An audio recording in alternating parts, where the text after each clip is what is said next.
A paz do Senhor, queridos irmãos, estamos aqui hoje mais uma vez reunidos para mais um estudo da nossa Escola Bíblica Dominical. Eu sou o presbítero Elenilton e vou estar aqui com você.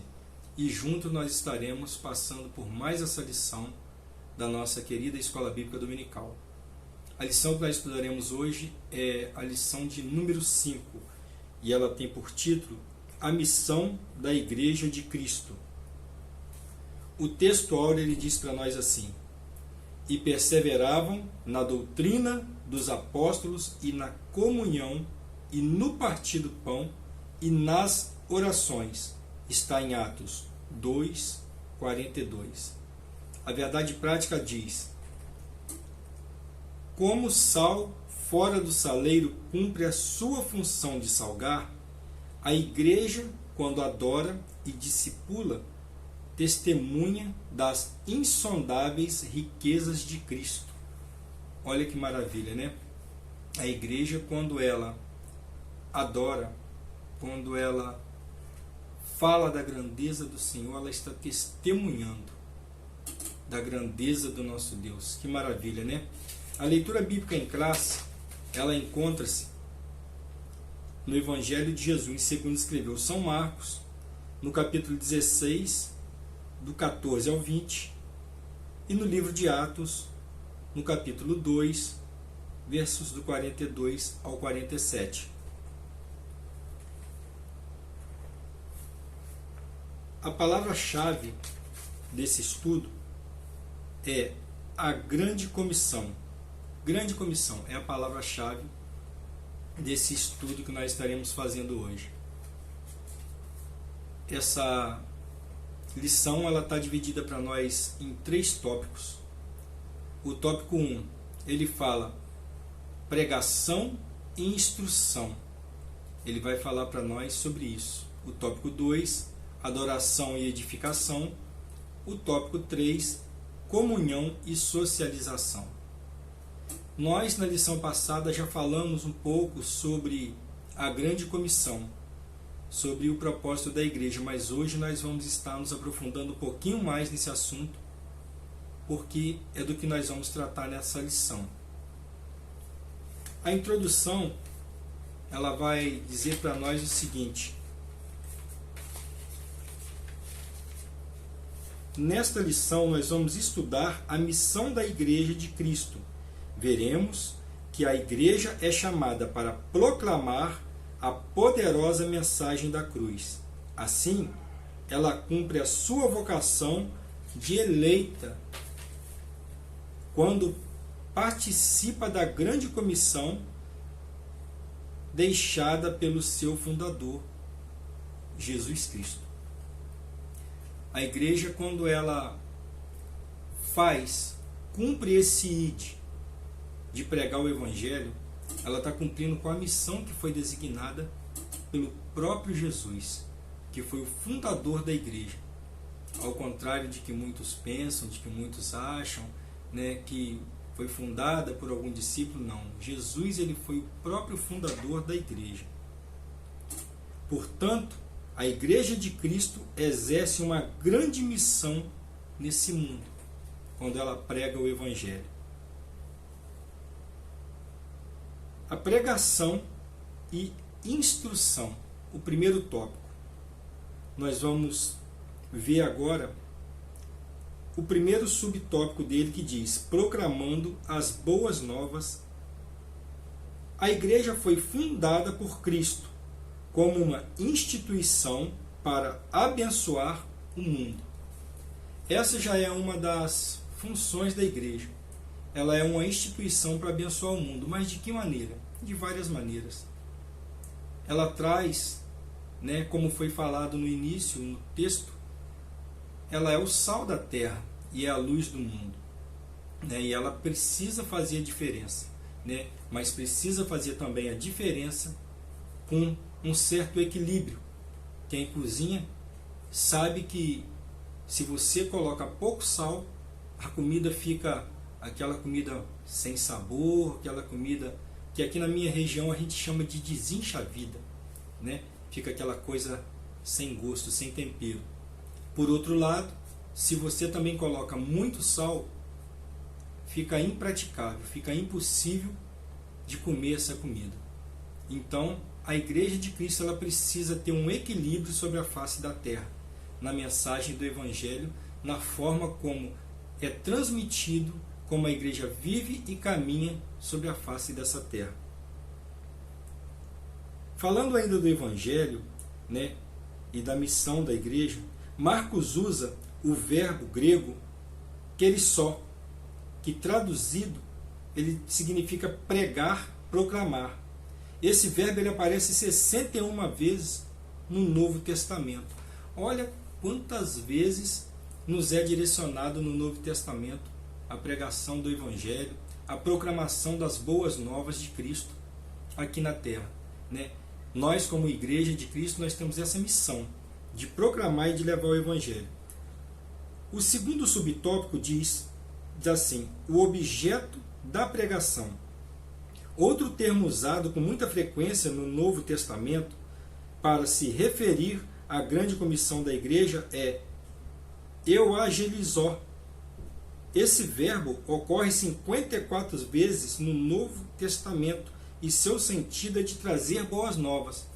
Ou seja, como nós já falamos, a pregação do Evangelho, a boas novas, a palavra de Deus, ou seja, a novidade de vida, né? A mudança de caminho. Esse é o motivo por qual Jesus instituiu a igreja. E nós precisamos ter esse objetivo de pregar o Evangelho. Pregar a mensagem da cruz é anunciar o Evangelho do reino de Cristo. É anunciar esse Evangelho revelado. É levar para as pessoas que ainda não têm aquele conhecimento da palavra de Deus, né, as verdades práticas pautadas na palavra de Deus. Nós precisamos anunciar esse Evangelho, porque como Igreja de Cristo, nós recebemos essa missão de levar esse Evangelho até essas pessoas que ainda não têm esse conhecimento, que precisam desse conhecimento, né, para um dia usufruir dessa bem-aventurança, dessa maravilhosa salvação a qual Jesus Cristo ele nos deixou. Ele próprio trouxe a nós essa maravilhosa salvação. O terceiro subtópico ele diz o seguinte: pregar e proclamar, né, é levar a palavra de Deus aos que estão do lado de fora da igreja, enquanto que discipular é instruir os que estão do lado de dentro. Veja bem, aqui nós estamos falando sobre discipular os convertidos, né? Porque pregar a palavra de Deus, como já foi lido aqui, é quando a gente vai levar a palavra para aqueles que estão fora. Mas nós precisamos também discipular aqueles que já estão dentro do reino, da casa do Senhor, né? Aqueles que já estão fazendo parte do rebanho. Nós precisamos, né, discipular, levar a eles todo o conhecimento da palavra, né? Toda a liturgia que nós adquirimos no conhecimento da palavra em relação ao reino de Deus, né, para que eles fiquem preparados para manter uma vida saudável de comunhão com a igreja. Nós precisamos fazer esse discipulado. A igreja não é formada apenas por crentes. A igreja é formada por discípulos. Alguém pode estar na igreja local sem, contudo, ser um discípulo. Olha que interessante, né? A igreja não é só formada por aqueles que já são denominados crentes, são formados também por discípulos. Quem são os discípulos? As pessoas que estão chegando, né, de pouco na caminhada do Evangelho, que ainda não têm o conhecimento da palavra. Essas pessoas são novos discípulos, precisam ser discipulados, precisam ser ensinados, né? E nós precisamos fazer isso com todo amor e carinho, de maneira a despertar nessas pessoas um desejo ainda maior de a cada dia mais estar aprendendo e aprofundando na palavra de Deus, porque são essas pessoas que nós estaremos discipulando hoje, que amanhã estarão discipulando outras pessoas, e isso precisa ser feito de uma maneira saudável, de uma maneira bem equilibrada, para que essas pessoas tenham condições de amanhã continuar seguindo, ensinando e formando uma igreja forte aqui na face da terra. O tópico 2, ele diz para nós assim: a adoração e a edificação. O seu primeiro subtópico diz: uma comunidade adoradora.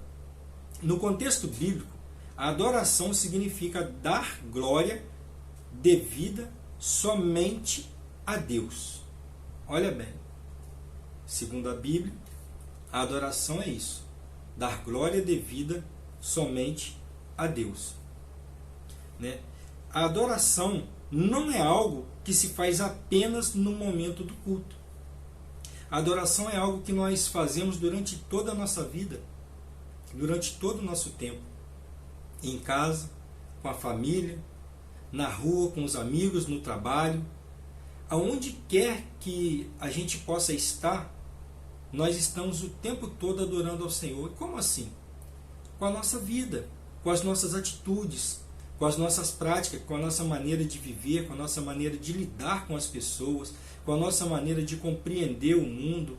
Né? A Bíblia fala que nós não devemos nos conformar, precisamos mudar, mas nós precisamos, conforme eu falei antes, mudar com um certo equilíbrio.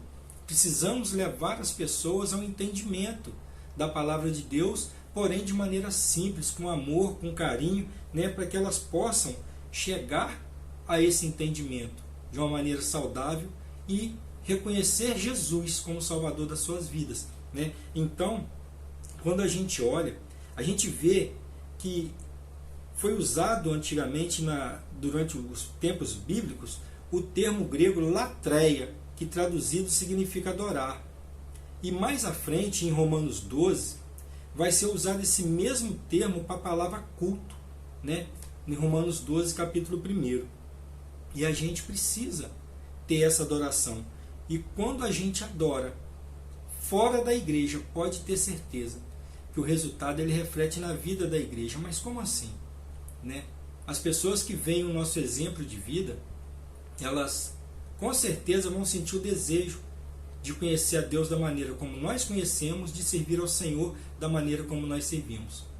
Eu costumo dizer que muitas vezes algumas pessoas jamais vão pegar a Bíblia para ler, para chegar a conhecer a Cristo, mas elas estão lendo a nossa vida, elas estão observando a nossa vida, e é essa a maior pregação que nós podemos fazer: a nossa vida em adoração ao Senhor, aonde quer que a gente estiver, não apenas no culto, na igreja, reunido com os irmãos dentro de 4 paredes, mas num todo, no geral. Né? Na última lição nós vimos que a igreja ela é universal, ela abrange o mundo todo, e a nossa vida deva ser dessa maneira, né? Ela deva abranger, né, todo o espaço. A nossa vida como cristão ela tem que ser assim, abranger todo o nosso espaço, aonde quer que a gente estiver, devemos estar adorando ao Senhor. O segundo subtópico ele vai dizer o seguinte: uma comunidade edificadora. A igreja é uma comunidade proclamadora, adoradora e edificadora. Olha bem, a igreja é uma comunidade proclamadora, porque ela proclama o Evangelho, ela anuncia o Evangelho. Né? Nós levamos a palavra de Deus até aquelas pessoas, conforme foi falado, de que não têm o conhecimento. Né? E ela passa, depois de levar o Evangelho, ela passa a ser adoradora. Né? Porque, conforme nós já falamos, nós adoramos ao Senhor com a nossa vida, com tudo que nós temos, com a nossa maneira de viver, com a nossa maneira de falar, com a nossa maneira de vestir, né? Com todo o nosso modo, com todo o nosso jeito, nós adoramos ao Senhor. Então a igreja ela passa a ser também adoradora. E agora vem, ela é também edificadora. Que maravilha, né? Como assim? Ela edifica. Ela edifica não apenas a vida de nós que já servimos ao Senhor, mas também a vida daquelas pessoas que estão próximas de nós. Né? A igreja ela é edificadora. Um exemplo bem prático disso é aquela jovenzinha lá na casa de Naamã. Né? Vamos observar. A Bíblia nem registra o nome dessa menina. Só fala que era uma menina de Israel. Estava na casa de Naamã. Um general, né, de exército, um homem poderoso, mas que tinha uma doença, ele era leproso. E a vida dele parecia ser um desperdício, né? Porque leproso naquela época não podia conviver com a família. Imagina você chegar num lugar e você não poder abraçar sua esposa, seus filhos, né? Essa era a situação dele, mas aonde ele estava, chegou aquela menina, aquela serva do Senhor. E houve edificação naquela casa, porque ali ela fez com que ele conhecesse o profeta, com que ele conhecesse o Deus vivo, o Deus Altíssimo, e houve cura na vida daquele homem. E a cura que aconteceu na vida dele, não ficou só ali parada na vida dele, também se estendeu na vida de toda a família. Por quê? Porque ele passou a poder ter um convívio familiar novamente. Essa é a edificação que a igreja traz. Ela chega até aquele que está caído, ajuda ele a levantar, coloca ele de pé e insere ele novamente na sociedade, já como uma nova criatura, renascido, ressurgido através do Evangelho, liberto por Cristo Jesus. Que maravilha, né, irmãos? O terceiro tópico, ele diz para nós o seguinte: comunhão e socialização. O primeiro subtópico dele vai dizer a fé na esfera fraternal. Um dos pilares da igreja primitiva estava na comunhão. Olha que maravilha. Nisso aí nós temos uma certeza, né? Que a igreja primitiva ela cresceu porque os irmãos permaneciam o tempo todo unidos, orando um pelos outros, ajudando uns aos outros. E essa comunhão é que fazia da igreja uma igreja forte, ainda que perseguida, uma igreja que ainda que enfrentasse tantas lutas conforme nós vemos registrados, né, em livros históricos, na própria Bíblia, nós vemos que mesmo assim a igreja permaneceu firme, a igreja permaneceu forte, permaneceu crescendo. Por quê? Porque a igreja estava unida em um só propósito, em comunhão. E isso é maravilhoso. Nós precisamos, nos dias de hoje, praticar essa mesma união, praticar essa mesma comunhão. Porque quando nós nos unimos, nós nos tornamos mais fortes. É como um fio de barbante, né? Eu costumo comparar assim. Um fio sozinho é apenas um fio, fácil de se arrebentar. Quando você pega um segundo fio e coloca junto com ele, já se torna mais difícil um pouquinho. Quando você pega um terceiro fio e já faz ali uma trança, já começa a virar uma corda, já se torna um pouco mais difícil. E se você trançar mais fios, essa corda fica mais grossa e fica quase impossível de ser arrebentada. Então, irmãos, é assim que deva ser a nossa vida diante do Senhor. Ela tem que ser fortalecida fio a fio, ou seja, servo a servo, irmãos a irmãos. Cada um de nós precisamos nos manter unidos para nos tornarmos uma igreja forte diante do Senhor, assim como foi no passado. A palavra grega koinonia significa comunhão, irmãos. Ela foi usada 19 vezes no Novo Testamento. O sentido dela literalmente é parceria, participação, comunhão espiritual. Olha que maravilha. E diz mais para nós aqui: se nós, como cristão, andamos na luz do Evangelho, devemos viver em comunhão. Isso já é muito importante a gente frisar, porque, como servos de Cristo, se nós somos servos, é impossível, irmãos, a gente andar fora da comunhão. Nós temos sempre que ter em mente que precisamos manter a comunhão uns com os outros, que é isso que vai nos fortalecer em amor, em paciência, em sabedoria, em ajuda mútua. Nós precisamos fazer isso. Onde não há comunhão entre os crentes, também não há igreja solidamente edificada. Olha que coisa interessante, irmãos. Onde não há uma comunhão, não tem uma igreja forte. Não é possível ter uma igreja forte. O próprio Jesus nos disse que uma casa dividida entre si, ela não pode prevalecer.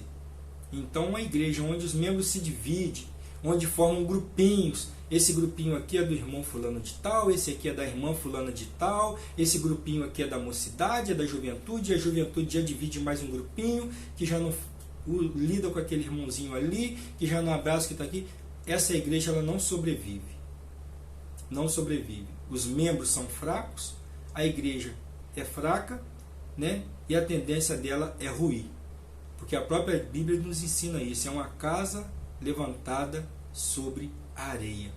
Mas nós precisamos, irmãos, nos manter unidos, firmar a nossa casa sobre a rocha que é Jesus, para que ela seja solidificada, para que ela tenha uma base forte e seja forte. E quando ela é firmada sobre essa base, com certeza, irmãos, existe comunhão, existe parceria, existe amor.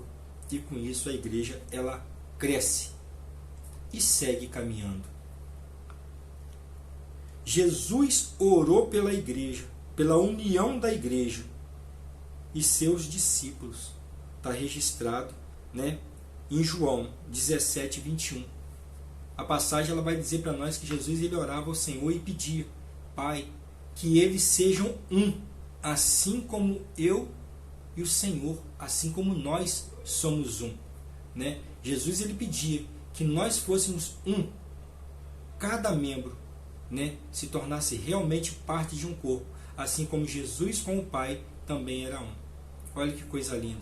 Olha aí a importância dessa unidade da igreja. O terceiro subtópico, aqui do tópico 3, ele vai dizer para a gente o seguinte: a fé na esfera social. A fé cristã também precisa ser expressa na esfera pública. Olha bem, ela tem o seu lado social. A fé ela precisa realmente, irmão, ser expressa ali, de maneira pública. Mas como assim? Ela precisa, irmãos, ser demonstrada. As pessoas precisam ver, olhar para mim e olhar para você e ver em nós diferença. Ver que nós somos diferentes de todo esse contexto que o mundo apresenta e que acha que é normal e que nós bem sabemos que não é. Né? Tudo é diferente. A nossa vida ela precisa ser diferente, ela precisa fazer diferença. Né? As pessoas precisam olhar e ver que, sentir aquele desejo, não, eu quero esse Deus para a minha vida porque eu estou observando a vida desse irmão e eu estou vendo que realmente ele antes era assim, hoje não. A vida dele é outra.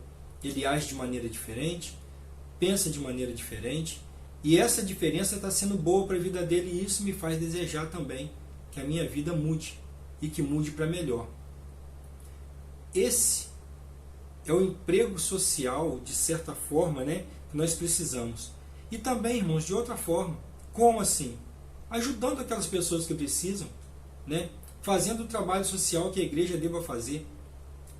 Ali fica bem claro para nós na Bíblia, né, como pregação da palavra de Deus, ajudar o órfão, a viúva. Né. Hoje nós sabemos que existem muitos benefícios sociais dados pelo governo, mas também, irmãos, existem muitas pessoas que mesmo com esses benefícios elas não conseguem sobreviver o suficiente. Existem outras pessoas que precisam, que não são alcançadas por esses benefícios. Né? E a igreja precisa estar pronta a ajudar. A igreja precisa estar pronta a estender a mão, né? A levar essas pessoas um alimento, um remédio, uma roupa, um agasalho, aquilo que a pessoa vem estar precisando, né? Que a igreja possa estar verdadeiramente cumprindo com o ID de Jesus, levando isso, levando essas coisas, ajudando verdadeiramente quem necessita. Isso faz parte da comunhão que nós estávamos falando, que existia na igreja primitiva lá atrás, quando os discípulos, né, a gente vê lá que vendiam propriedades, vendiam bem, dividiam entre si, né, as coisas para que não tivesse falta para ninguém. Mas aqui nós estamos falando também num contexto social, onde a igreja pode levar a palavra dessa maneira, ajudando as pessoas que mesmo ainda não conhecem a palavra de Deus, mas que necessitam de ajuda. Essa é a função. Jesus agiu assim e nós também precisamos agir dessa maneira. Porém, irmãos, como em tudo existe um porém, existe aqui também um porém. Nós não podemos, irmãos, ficar apenas no id de levar o alimento, levar a roupa, levar o remédio, mas deixar essas pessoas vazias com fome da palavra de Deus. Não. Precisamos levar tudo isso, mas precisamos levar o principal, irmãos. Precisamos levar esperança a essas pessoas. Precisamos levar a eles motivo para viver. Precisamos dar a eles um novo brilho nos olhos, aquilo que dá o desejo de continuar vivendo, de continuar buscando essa força, essa fé, essa esperança. E ela está através de Cristo Jesus. Nós precisamos levar a essas pessoas essa esperança, fazer com que eles acreditem novamente. Como nós vamos conseguir fazer isso? através da pregação do Evangelho, da Palavra de Deus. As boas novas de Cristo, né? Que a gente vai levar até essas pessoas para que elas possam receber não apenas o alimento físico, mas também o alimento espiritual. É muito importante, irmãos, a gente ter isso em mente e a gente frisar bem isso. A conclusão da lição ela vai dizer para nós o seguinte: vimos que a Igreja de Cristo tem uma grande missão aqui na Terra. Ela foi chamada para ser sal da terra e luz do mundo. E ao mostrar Cristo ao mundo perdido, ela produz discípulos. Transformá-los em adoradores, a igreja cumpre a missão para a qual foi chamada. Olha que maravilha! Ao transformar essas pessoas em adoradores, a igreja ela cumpre a missão com que ela foi chamada. E que missão é essa? Qual é essa grande missão pela qual nós passamos hoje e aprendemos? Pregar o Evangelho por todo o mundo. Levar as boas novas da palavra de Deus a todas as criaturas, a todos aqueles que necessitam de ouvir a mensagem da palavra de Deus. Que Deus possa, irmãos, estar abençoando cada um de nós, possa estar trazendo um melhor entendimento para nós, que você possa estar lendo um pouco mais essa revista, que no domingo você possa estar conversando com o seu professor de escola bíblica dominical sobre essa palavra, já levando as suas dúvidas, seus questionamentos, né? Para que a gente possa crescer cada dia mais na presença do Senhor através da sua palavra. A palavra do Senhor ela diz para nós que o povo sofre por falta de conhecimento, mas você está aqui e ficou aqui até o final recebendo essa palavra, aprendendo da parte de Deus, para crescimento e edificação da sua vida sobre a face dessa terra e num reino vindouro que Jesus prometeu para nós. Que Deus abençoe a sua vida e você que ficou comigo até aqui, também nos abençoe. Se inscreva no canal. Se você gostou dessa mensagem, se você gostou desse estudo, se inscreva no canal, deixa o like, porque fazendo assim você abençoa o nosso canal e o YouTube ele entende que esse vídeo é relevante, que é muito importante e ele vai oferecer esse vídeo a mais pessoas e quem sabe alguém que ainda não é conhecedor da palavra de Deus vai estar assistindo e vai estar sendo liberto, curado, tratado pelo amor do Espírito Santo do Senhor. Que Deus abençoe a sua vida, guarde, guie os seus passos sobre a terra do vivente e que até o nosso próximo encontro, tudo aquilo que você fizer para o bem, seja próspero, seja abençoado por Deus. Que Deus te abençoe em nome de Jesus.